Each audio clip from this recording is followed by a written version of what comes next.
Hello friends, Hail Tales here. So today we are diving into a new season. We just got promoted from Challenger League into League 2, which means we're going to get rule changes as well as equipment introduced and 5 bans. We're skipping 3 bans, we're going straight to 5 bans, so that's going to be exciting as well. Let's see what we're dealing with. I wanted to be able to walk through with you guys, kind of talk my way through what I think about the changes and how we're going to prepare for the season.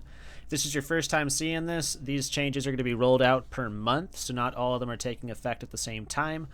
So that's always something we have to keep track of. So the first one here that's going to be happening first is for each 200 gold gained, physical heroes gain additional 1 crit rate, magical heroes gain an additional 4 attack power, and hybrid heroes gain an additional 0.5 crit rate and 2 attack power. So that's nice. That's a good one. It doesn't really change our playstyle. It just means getting to the late game, our heroes are all going to be stronger. The second one here, close out the game, is now 4 cost instead of 8. Its duration is 5, and you keep it in your hand. That's interesting. That's interesting. It doesn't...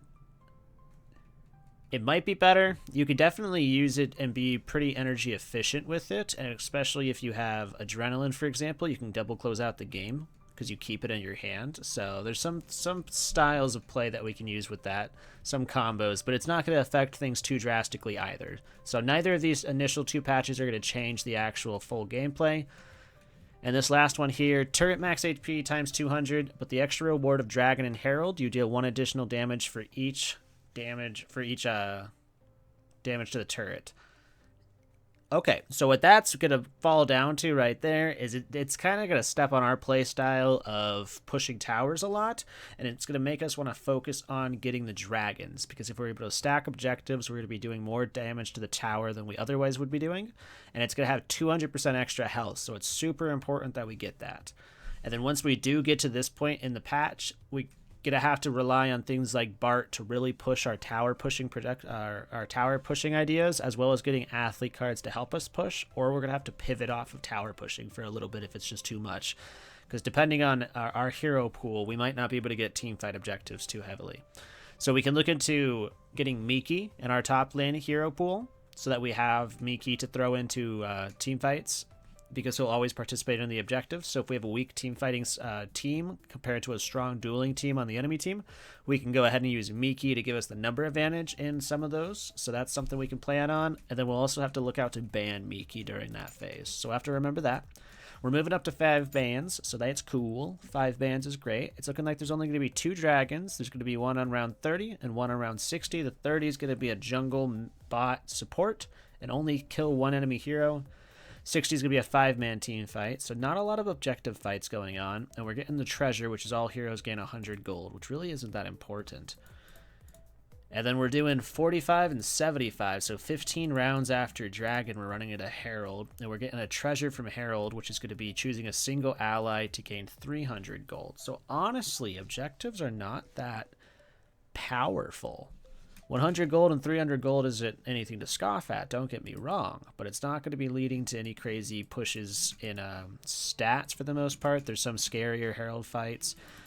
Final fight here being round 90, that's normal, so we don't have to worry about that. Towers are getting changed a little bit, so the inner towers here are going from 300 attack power plus 400 per round, only 200 and 100, so that means they're a little bit weaker. And then HP-wise, the inner tower and the mid lane and the bot lane is even weaker. Ooh, the bot lane outer tower is even weaker. So we're going to want to be playing through bot lane. Mid lane and top lane are definitely beefed up, but that should be okay. That should be okay. Mid lane, we could probably handle that. Top lane, we'll probably not be taking towers as often, but we'll be pushing through the bot lane heavy.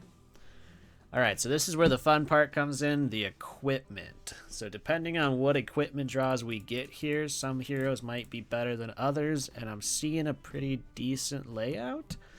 Boxing gloves here, crit rate's going to be 30%, crit damage is 20%. That's a good option for our lineup. We have some great marksmen who are going to take good advantage of the boxing glove, having that crit rate. Elmi, for example, is good with crit rate, so is Deep Space.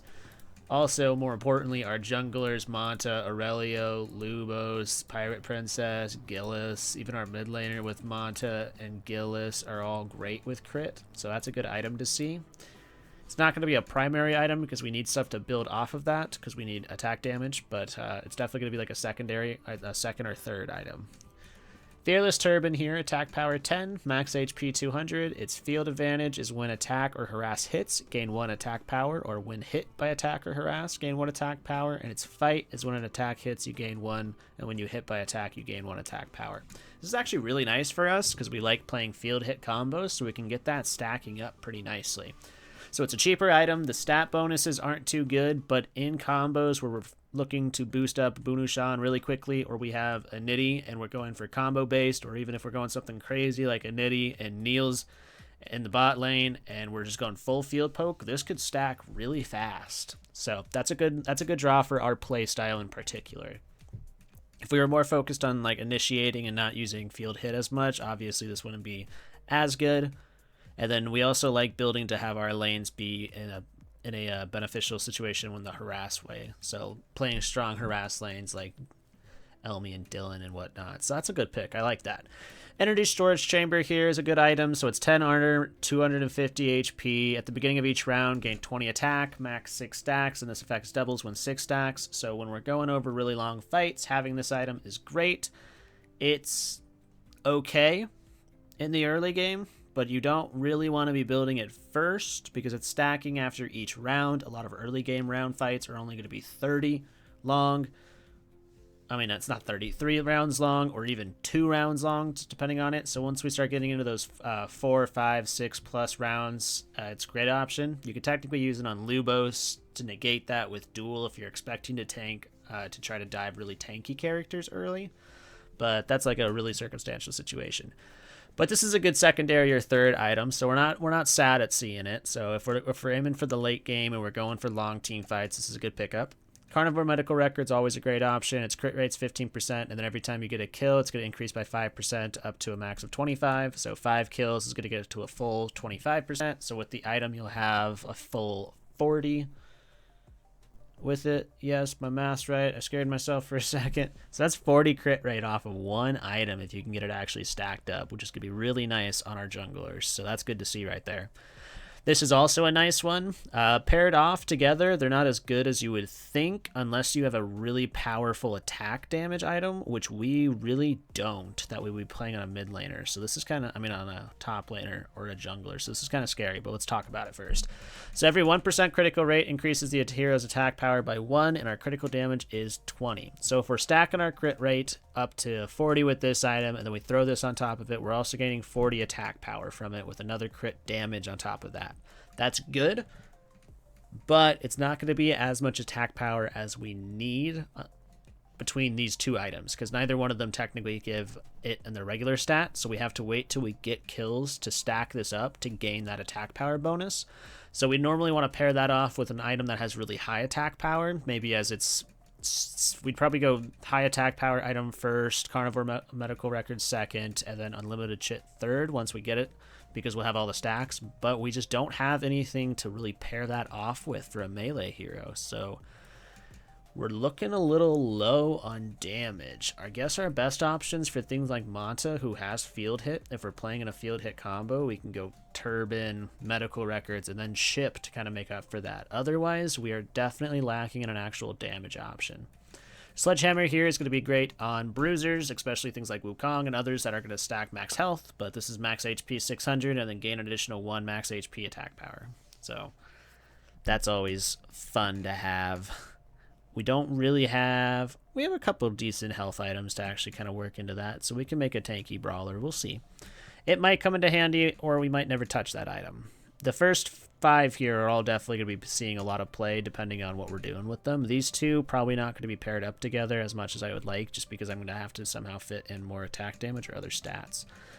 Red Envelope here is also a nice one, and it might actually save the day here. So attack power 20, armor 5, max HP 200, but its fight ability is when this hero's HP drops to 50% for the first time, you gain it 25 attack power and 50 lifesteal for 3 rounds.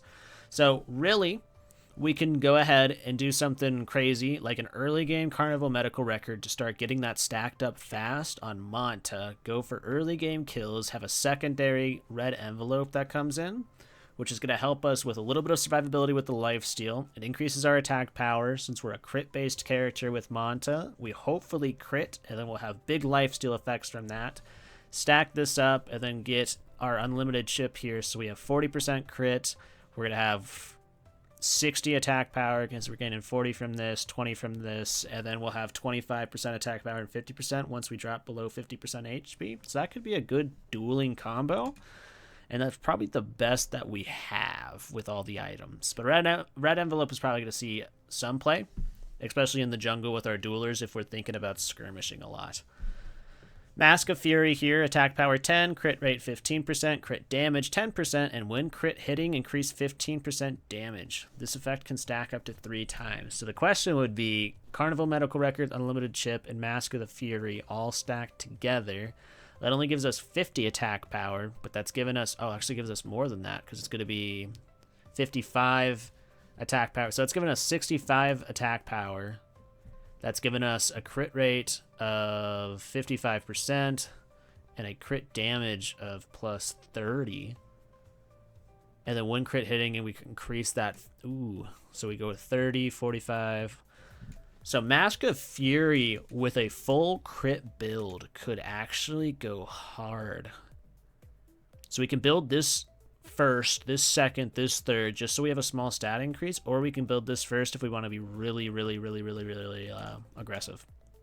So we have some combos we're going to have to test out. We don't have a lot of good brawler options when it comes to straight up damage. So our top laner tanks and our top lane fighters are probably going to be built a lot more tanky based, and our AD carries and our junglers are going to be primarily focused on crit and stacking field hit bonuses.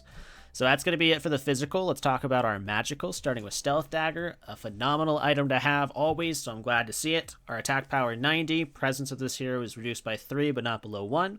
If you don't know what presence means, we can go over to the info tab here. We can click on manual, and we can go to hero attribute page. And then right here on the bottom, the hero's range type determines the base presence. Probability of being attacked equals presence over the sum of presence of all ally units. So you want the characters who you want to have take the hits have higher presence, and the characters who don't want to be hit have lower presence. So Stealth Dagger helps out giving your AP carries in the mid lane and in the bot lane just a big boost of damage while helping them not get harassed as much. And then you start pairing that on top of big tank items that give more presence, and you can see the value. So Stealth Dagger is a great option. Sometimes you want it early, sometimes you want it late. Really just depends on how aggressive things are going. If my mid lane's going to be pretty much safe the entire time, I probably will build it a little later, and I'll focus on other things first, like survivability or stacking items, but Stealth Dagger is probably going to find its way in most builds.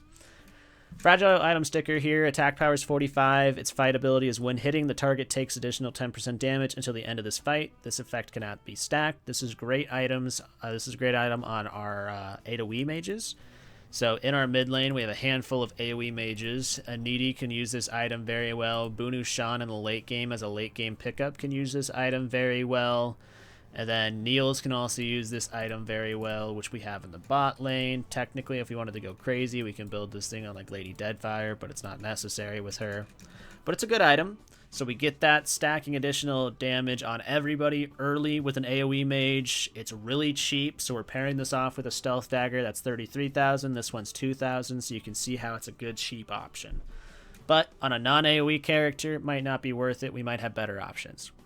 Self-Illuminating Sphere here. Its attack power is 35. When an ally unit dies on the battlefield, this hero gains 35 attack power. This is really good on certain characters, especially like Diggo, who's going to survive till the end always. But it's probably not something we're going to end up using a lot. A lot of the times we're going for late game fights where people are really tanky and we're only using 3 or 4 round fights. So we're not going to have a lot of kill power for the most part. And more importantly, we're not playing a lot of like pet combos, which would be beneficial to this because those would count as ally units. So when they die, we gain more points off of that. But it might come in handy. It's a good cheap option to put into a mage's thing just as a safety precaution if you think a lot of death is going to be going on or we're just brawling a lot. If, for example, the dragon team fights were 5v5s and we have like 3 of them, because sometimes with the rules we can have 3 dragon fights and they're all 5v5s, we might think about taking this because we have more often team fights that are going to have more characters involved. But For the most part, this will probably not find too much play this patch. The Feather of the Phoenix here, attack power 40. When this hero drops 2-0 for the first time, restore 500 HP. That's good for a safety net on characters like Niels if we think we just need a little bit extra damage out of them to really survive. So that's always a good one to have. It's a good defense and offensive item. Vessel of Doom here, attack power is 70. It deals additional 30% damage to the first attack target or a random target if it's an AoE attack, effective once per round. So that's nice. That's really nice to have on a nuking mage just to get that big hit coming out. And then if it's the AoE attacks, it's not bad, but it's also not as good because if I'm hitting all 5 of you, I have a less likely chance of having that extra 30% damage used on like the carry, as opposed to if I have a nuker who's primarily hitting the carry or having targeting abilities. So Vessel of Doom's good, not bad. I like it for the most part, but there's some better options. It's a little weird. It really just depends on our hero pool. So like big hits, our nuker here. Mihawk could be kind of useful with it. Crank, probably not too heavy. Bunushan, sure. Anidi with the AoE will make it be a little weird. So we like it, but we don't like it as much as we like other things. Next item here is called Dew. Its attack power is 60, its max HP is 20, and at the end of each round, you restore 60 HP, or during a fight, at the end of each round, you restore 120 HP. So this is a nice survival one. It's a really good, it's a surprisingly a high amount of attack power, and it's a good amount of health, so it keeps us in lane. It makes characters like Wolfgang, for example, really obnoxious. So I like seeing that. We can definitely get some use out of it, and it might even help out with keeping characters like Niels and whatnot alive if they have a really aggressive bot laners facing off against us. Fake Antiquity here is a really fun one. Attack power is 120, max HP is 400. Its thing is, though, when the hero's HP is below 50 max HP, the equipment no longer provides attack power. So throw it on a backliner who has low presence and is going to survive a while so they can take the most advantage of this one. You don't want to be having this one thrown onto a melee mage like Deadfire, who's probably going to take a lot of attention right off the bat. So, but it's a great card. I like it. It's probably going to see some play. Brain in a Jar, attack power is 40. The fight is at the start. This hero increases 25% attack power. This effect would be removed at taking damage and regained when this hero attacks. This is a good one as well if you have a low presence backliner who you have beefed up. It's especially good on Diggo, but we might find other options depending on if we need more defensive options. This one is a good attack option, but also it's on and off, so it really requires them not getting hit. But we'll see. We'll see. It's always hard to have this be a good early game option because most of the time our mid-jungle combo is just going to be 2v2ing. So it's a higher chance of me getting hit, but it could be a good late game option. Piggy Bank here is a hybrid option. I'm sorry, Brain in a Jar is also a hybrid option, which means it can be used by either physical or magical users. So that's good. That's going to be good on like Wolfgang. We can also look to be using it on brawlers and junglers and things like that because it could be used by both. Now, Piggy Bank. Max HP 300, you spawn a piggy bank card and add it to the draw pile. So to answer the question of what is a piggy bank card, we can go over to archive here, equipment, version, and look at this in a better view. The reason we do that is so we can hover over this. So for each 100 gold earned, increase 25 tokens, choose an ally hero, the target gains amount of tokens. So you want to use that later in the game when you have that really stacked up and give it a big boost of gold to somebody. All right, to the person that you have this built on. So this is going to be an early investment to get 300 HP, and then you have to wait a while until you get that money back. So if you are looking to build a big late game item, we don't have an option here, but if we did, we have, there's some really expensive items, for example, like Meteor Fragmite, which is 48,000, and you can only build it last. If you're building to that, you can use Piggy Bank to kind of help you get your way there. But with the items that we don't have like any super crazy expensive items available to us, and none of them are going to be like really good that we want to rush and give up stats using Piggy Bank for 1800, so it's probably not going to see a lot of play with us.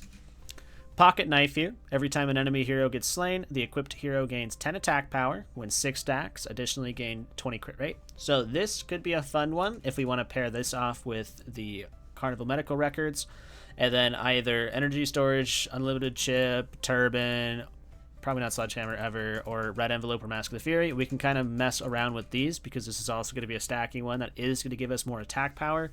With that 20% additional crit, if we put that on top of this, what is this again? So this is 40, which would give us 60 crit right there. 10 attack power is 60. Ooh. So that's 120 attack power if we stack that up on top of Mask of the Fury. Not Mask of Fury. If we stack that up on top of Unloaded Chip, that's 120. And then we have a crit damage coming out of that. That could be a good option there too. So that's good to see. I think it's going to help us kind of find balance between our item selection on depending on the hero that we're playing. So I wouldn't be surprised that we see it a lot, but it's definitely an early game item because you have to have it stacked up. And it's also really cheap, so it's really nice. Noodles here. Noodles gives no actual stats, but its fight ability is when this hero applies a shield, healing, or buff, the target unit gains 20 armor. This effect is not stack. So really the only person that we would be building this on would be Tivy, which we have. So we can build this on Tivy to apply stacks all the time. It's also really good on Polulu, who shields the entire front line every time, but we don't play Polulu at the moment, so we could look into getting Polulu to abuse this item. We'll continue looking for the items over here, just because it's easier that way. But we're probably not going to use it a lot. And when I do play Tivy, we have some better options that we can use. Isolated Penguin's a really fun card. So you apply the effect Isolated Penguin to somebody when you deal damage to them. And if they already have Isolated Penguin effect on them, you instead deal an additional 25% damage. This is great to throw on AoE characters, especially a character like Bang, who you can stack the attack power. This is 50 attack power, and then we can build Carnival Medical Record and then go into any of the other options that we just talked about to give us more crit chance and damage. And then Bang can apply Isolated Penguin on his first throw to everybody and then blow it up on his second throw to everybody and just rinse and repeat, so it really increases his AoE. And then technically you can also use it on characters like Manta if you really want to have those isolated 1v1s, or use it on... I wouldn't probably use it on Wolfgang, but if you're looking to use 1v1 options with Wolfgang a lot, you can use it on them just so you have that extra damage in those 1v1 matchups. But we'll primarily probably use this on Bang. We might use it on Niels, depending on our other options and how much money we think we can make that game. Kitty Ding's Lucky Dice. So its crit rate is 35, and for each other equipment, reduce 10% crit rate, but increase 20% crit damage. So what that is we are reducing the crit rate up top to 15% late game, but we're increasing our crit damage late game. So you want to build this early so you can take advantage of the first big crit rate. And then as you start building into bigger items that might have higher attack damage and higher crit rate, we can it would kind of make up for that. But with what we have, we only have crit rate stacking items. We don't have those big items that are going to have high attack damage and other things. So this one's probably not going to see a lot of play for us. And we're not going to be using it in the mid lane. I mean, with any of the AP characters. So it's interesting that we have it. It's just we don't have any other cards that we can really combo it with. Double layered armor here, max HP 150. When HP is above 50% max HP, you gain an 80 armor. So this is good on health stacking characters with health items. From the look of it, we don't have super crazy health items, but we have a couple options. So this might see a lot of play. Really just depends on the character that we're playing. It's always going to be on a tank for the most part. There's just better options for squishier characters than this, so... Big vest here, armor 15 for each equipment activated, gain 500 max HP. So if you want, you can throw this on as your last item to get 15 armor. And then for each equipment activated, you'll have 2 more activated, so you'll have that 1,000. So big vest is cool. It should be fine to pair this up with like double layered armor, and then we can give them maybe even sledgehammer. That could be like a cool combo to have going hard. But depending on what we see with these guys here, we might change it up. Because Gorgeous Shield is an awesome item. It's 6 armor, it's 500 max HP, but it's when HP is above 500 max HP, we gain 10 presence. So if we pair this up with double layered armor, when we're above max HP, when we're above half health, we'll have 80 extra armor and we'll have 10 extra presence. So people will be aiming at us and we'll be tankier. So then we pair this up with another item that we pick. Probably wouldn't use anything, Brand of the Jar, things like that. Maybe Sledgehammer could be a possibility. Maybe we are going with a Fearless Turban on like Cube in the top lane, and then where for some reason thought she had to be our tank because we got outdrafted and she was our only tank. But there's some good options we can compare this up with. Not the best, because we don't have a lot of other health stacking items, but our last health stacking item that we have available is coming up next, so let's take a look at that. It's called the Taunt Textbook. It's 10 armor, 600 max HP, and 10 presence. So if I was looking to just go full tank with the items available, I would be going double layered armor, gorgeous shield, and the Taunt Textbook. I would probably end up going Taunt Textbook first, and then I would go gorgeous shield, and then I would go double layer. Because I want that armor late game. I'd rather have the presence in the earlier game, especially if I'm doing just 2v2s with the jungler, or if I'm on a weird 3v2 by like playing Wukong and jumping on the bot lane. So we have a good tank 3 set that is probably going to be commonly used, and it's not too expensive. So this one's only 3.3k, 2.4k, and 2.6k. So our tank in the top lane, we can give a solid set to that's not too expensive, and we can focus on boosting the economy in other lanes. So that's really nice to see. So that's all the items for our version that we have going on right here. It's a mixed bag. Our top laner is going to be happy, that's for sure. Our top laner has some great options. We have some really good AoE options, both for not as good for AD, but we have some great AoE options in the mid lane. We have decent supportive options, nothing too crazy supportive-wise. And then our AD damage is going to be lackluster. There's not a lot of good, just straight-up attack power cards that we have coming in, or equipment that we have coming in, but there's a lot of crit stacking. Luckily, we have a perfect hero pool in the jungle to take advantage of that. We'll most likely end up playing a lot of Manta in the mid lane as well to take advantage of our crit rate items that we have. And as you can see, as we were talking about it, Mask of Fury, Unlimited Chip, Carnival Medical Record, as soon as we saw that, we knew that was going to be a crazy triple option to have. I probably wouldn't take Boxing Gloves, but it might be good in the jungle early, especially for dueling. So it's always fun to see what the random equipment plan is. Yep. Ooh, they're throwing in Big Vest here because that's going to be 1,000 extra health and 15 armor. It's not, and that's going to be 1,000 extra health and 15 armor without relying on having to be above 50% HP. And they're going Gorgeous Shield first. So yeah, we got good options for the heroes that we have. I'm happy with it. We're going to have to focus a little less on trying to get super beefy 80 carries, and we're probably going to find a lot more damage coming out of crits, which we can abuse on certain marksmen. The monkey, in particular, Bond, is going to be pretty nasty, so we might have to look into banning him, especially in the jungle, if we have low health characters. But all around this, I think this is actually going to be an awesome patch.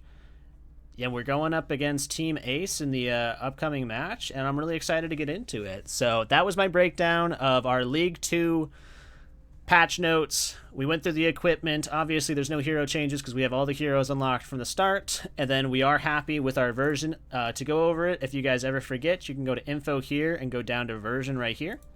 And it'll show you that exact same screen. To go over this with our items, having that extra gold, getting to our items, and having that extra buff just means late game buffs are going to be crazy, and crit in particular is going to be insane because physical heroes are going to gain an additional 1% crit rate. So with our crit rate items, we can get close to 100% crit rate pretty easily. So that's going to be exciting to look into. The close out the game one, it's not going to affect us too much. It does make the late game fights that we can have active not as long, which is fine. It's only going to be 5 rounds instead of 8. So having those big crit rate damage characters who can kill really fast is going to be important to be able to utilize close out the game properly. And then the turret max HP, we're still not worried about it. Dragon fights are normal. Herald's normal. Final fight's normal. There was no changes to the turrets, so everything's fine there. So yeah, it's looking like it's going to be a good season item-wise. Oh, I forgot. I didn't go over Amulet, so let's quickly go over Amulet. But I got to go over to the other page first. I'm so sorry that we forgot one right there. That's embarrassing. So Amulet here, it gives you a stack of Amulet, and then each stack provides 15 armor and 2 presence. You remove 1 stack when attacked in the field or the fight, and you restore to 3 stats at the beginning round of multiples of 10. If that was confusing, it's because it's somewhat kind of annoying to keep track of. You are gaining presence and losing presence and then regaining presence depending on what round you are. So it can be very strong, but it definitely does take a lot of planning around. I don't use it because I just forget that I have it. It requires you paying attention to a lot of different things if you want to know the nitty-gritty of how much presence that exact character has at that point, if that's something that's going to be really, really important to the fight that you're taking. Plus, we just have better options for our presence characters, like Gorgeous Shield, Double Air, Big Vest, our Taunt textbook. So that's everything that we have there. Really excited to get into our first match in the next video. If you guys want, I can make a big video where we go through every item in the game. I normally don't find that too useful just because it changes depending on the version, but as I said, your guys' version is going to be different from me. So I should go through and do everything. So when you guys get into your game, you guys kind of have my 2 cents of what I'm thinking about just the item in general. So if that's something you're interested in, let me know down below. I could definitely work on that for you. And then besides that, I don't think there's anything else I want to talk about with us today. Our hero pool, the only heroes that we think we need to add in to really help out with the objectives. You know, in the jungle, I think we're fine. Our next choice, we could definitely add in and try to play land. We don't do it often, but we can definitely try to make that happen. Up in the top lane, we can actually go for like Haas could be a good option, or even Babe could be a good option if we wanted to go like this crazy weird crit stacking Babe. But besides that, there's nothing that really popped out to me. Diggo could be a decent damage option if we wanted to use him, because there's a couple survival ones that we have going. But besides that, we might be focused more on leveling up our attributes than expanding our hero pool. Alright, so in the next episode, we'll go up against Team Ace, try to take them down, and start off our League 2 undefeated. So I'll see you there. Thank you so much for staying to the very, very end. I appreciate you. Bye!